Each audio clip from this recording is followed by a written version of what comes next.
my scrappy friends, welcome to my channel today. It is the 1st of April. I can hardly believe it. So this month at Scrap the Boys, the challenge is Go Geo, and I have started with this white cardstock, and I just kind of went a bit mostly square-ish, but some are kind of rectangle-ish. Crazy on my background here with my sewing machine. I really like how this turned out. I had actually started with this cut file and then decided that I didn't love it. Like, I love the cut file, but it just wasn't doing for me what I thought it would, so I decided to go crazy with my sewing machine instead. I'm going to still use this, but I'm going to use it as a stencil.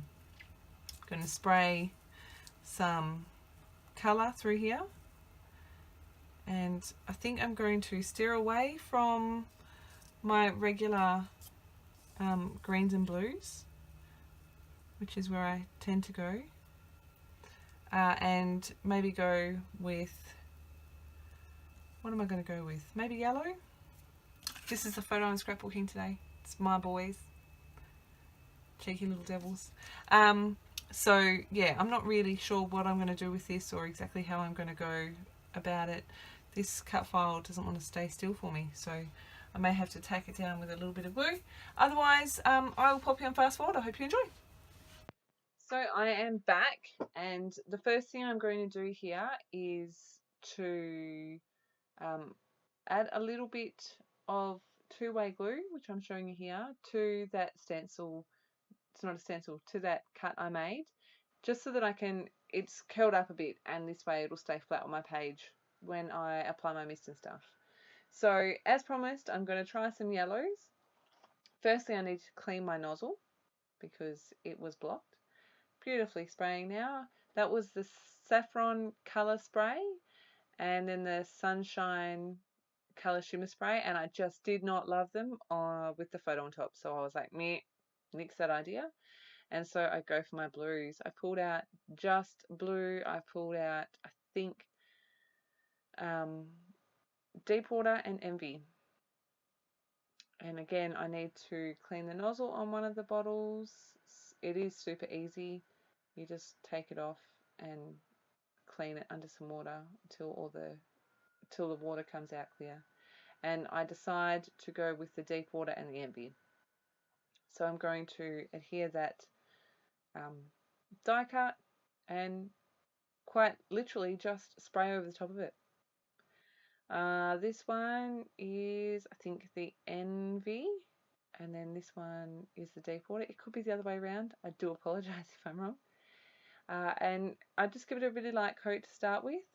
And if you're familiar with the Colour Blast products, you know that the colour shimmer sprays are quite light, especially on white cardstock. But it was the look I was going for. So I'm going to add some splatters using the nozzle in both colours and pop that aside to dry naturally as best I can. Turn my photo over, because knowing my luck, I will get ink right on top of their faces or something.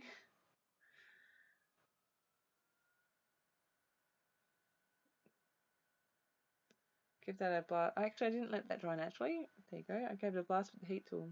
Straighten it out a little bit, and there you can see the detail from the stencil. And that's where my photo is going to go. I decided that I wanted to add a bit more black, so I grabbed a wet paintbrush and dipped it in my black heavy gesso, and I'm just going to continue to add water until I get the consistency that I want to make splatters. I am also using my water bottle as a weight to stop that top edge from curling up when I splatter. So you can see that it's getting more and more liquid with the more water I add. I think one more mix up and I'm good to go.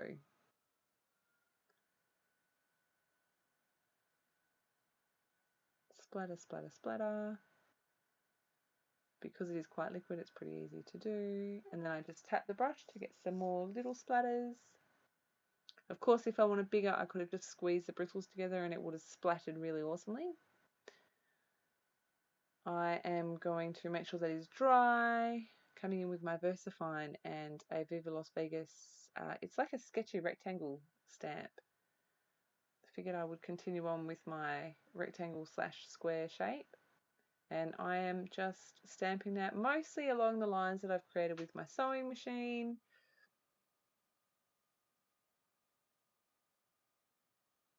And just stamping off the ink so that I get all the different gradations in the black, I guess in the grey.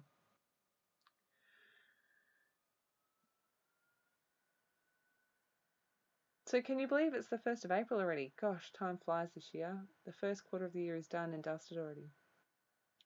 This is my Vicky Bruton roller stamp, and I'm pretty sure that is the squiggly line, and I'm just literally stamping that all over the place. I'm going to use the arrows as well, and I'm going to pretty much stick to where my lines are, so both on the vertical and the horizontal lines.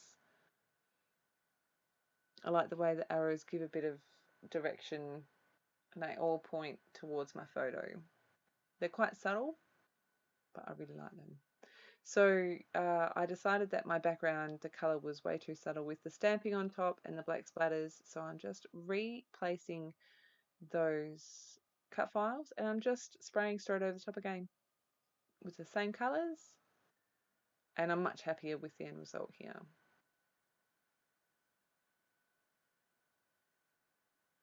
I'm using the More Than Words collection by Coco Vanilla Studio, well mostly. I'm also going to use the Love Always veneer.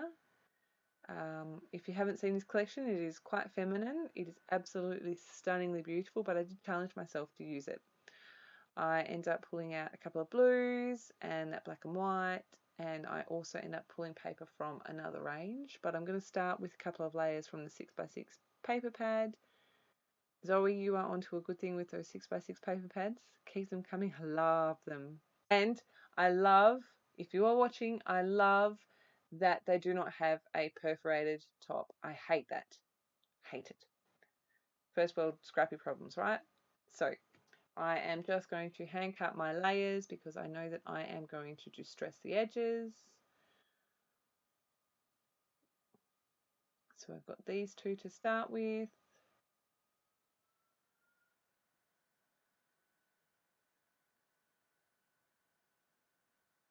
I'm pretty sure next up I try the other blue that's sitting on my desk. I'm not sure where I've gone.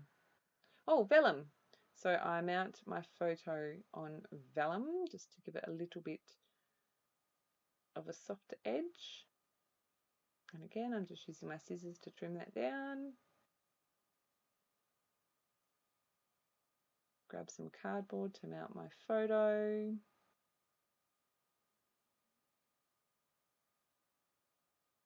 I have much better things to spend my crafty budget on than adhesive and stupid foam tape and stuff.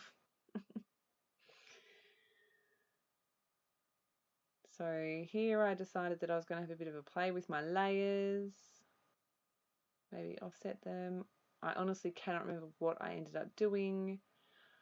I'm pretty sure that I end up changing the order of the layers so the black is at the back. I can't remember, so it'll be a surprise for everyone.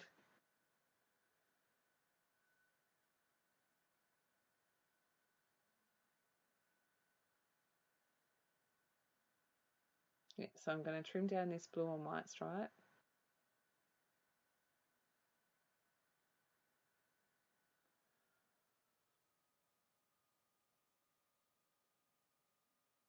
Yes, I offset them a little bit. I'm going to go through the veneer and then I put it all away again. So I'm trying to find another piece of pattern paper to go behind these layers. That blue that I've got up on the top right hand side, the blue wasn't right. So that first paper I tried was, actually I think all the papers I try are from Boy Collections. I know that that grey one and this blue one are both from the U Rock collection, and the other ones are from, I think one is from Made of Awesome and the other is Totally Rad, I think is the name of the collection. I'm sorry if I'm wrong. This is the paper that I end up using, and it's from, if I'm correct, the Totally Rad collection. I'm not sure though. Just going to distress all the edges of all those paper layers, including the vellum, and I'm just sticking all my layers together. Happy with where they are going to go. That is the title I'm going to use, and I decided that I wanted to ruffle up these edges a bit more, so I'm just doing that with my distress tool. That is where my title is going to go. Then I pulled out all of the die cuts, and I am primarily looking for colour. I'm looking for blues and greys and black. You will notice that most of the pieces that I pull out are floral shaped, and that is totally okay with me. So yeah, this was purely looking at colour more than anything.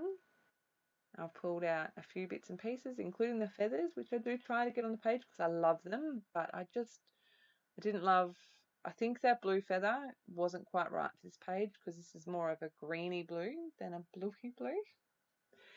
So I do end up using these florals, and I just play with them for a little while and get the placement exactly where I want them. And I think that says little moments or hello moments or something. I can't remember exactly. Just layering those flowers and leaves, and I'm going to start sticking everything down. Now I am going to adhere everything to my photo cluster so that I can move that as one piece rather than adhering everything to my background. I knew I wanted to add some thread for some extra texture and to bring a bit more black to the page. So I'm just attaching all of my layers here, and I'm really liking how that's looking, and this is as much an embellishment as I do. I thought that the background was enough, and then I add the thread to give a bit more contrast because all that stitching in the background clearly didn't use enough thread. I do struggle with my thread a little bit. Get it to a place where I like it, but I want extra, so you will see in a sec that I add more to both the top and the bottom cluster. I really don't like that word. It's weird. Don't know what it is. It's just a weird word. Anyway, it's late. I'm tired. So I'm just adding more thread to both of those clusters, as I said, fighting with the thread a little bit because it's always fun. And I'm just going to glue that down. Some glue straight onto the thread and then onto my photo cluster, plonk that on top. And then I'm going to, these ends were driving me mental, so I just decided I was going to glue them today. They still drove me crazy and didn't really want to cooperate. I'll get there in the end though. I win, you stupid thread, I win. Sorry, I'm in a really strange mood and it's coming across in my my process video. I do apologise. The last time I tried to use VersaFine on black, oh my goodness, on veneer, that's the word I'm looking for, on veneer, I discovered that it takes a really long time to dry. So I was like, hey, I can emboss with that. Pulled out my Snow White embossing powder by Colour Blast and applied a layer of that. I'm going to heat set that, and I'm going to heat set it on camera because it's like magic. I love the way this works. It really is like magic. So the Snow White, if you haven't seen it, is a clear embossing powder with this absolutely gorgeously beautiful shimmer. And over the black, it's just beautiful. I love it. So time to stick my title on. And I love that it brings the black to the top of the page as well as it being in the background. I didn't really intend for this to be like a monochromatic page, but that's how it worked. I'm going to stamp my date, which was, I think, the 21st of January this year, so a fairly recent photo of my two devil, absolutely gorgeous heartbreakers. That's what I call them, because I know that they're going to break my heart. I think that's our job as kids, isn't it? My journaling is really simple. I think it says, my boy's my everything or something to that effect. This was just taken at a day out. They were being adorable. Mummy, we love you. Mummy, take our photo. Look how cute we are. And I couldn't resist. It's not often that I scrapbook a photo without a story, but this is definitely one of them. They were just so cute. My devil children. They're lucky I love them. So stamping some hearts from the Love Always stamp set that came with the collection as well, and onto the close-ups. So you obviously have all of April to load up your challenges for this month. Our sponsor is Cocoa Vanilla this month, so make sure you head over and take a look at what the other girls have done on the design team. There are some stunning pages there, as always. There you go, it says Little Moments. As always, thank you ever so much for stopping by. A big thank you to my loyal supporters who have been with me from very early on and have stuck with me, and a big welcome to all of my new subbies. My numbers are growing and I'm so excited, so big thank you for all of your support. I shall see you again very soon. Have a fantastic scrappy day. Bye.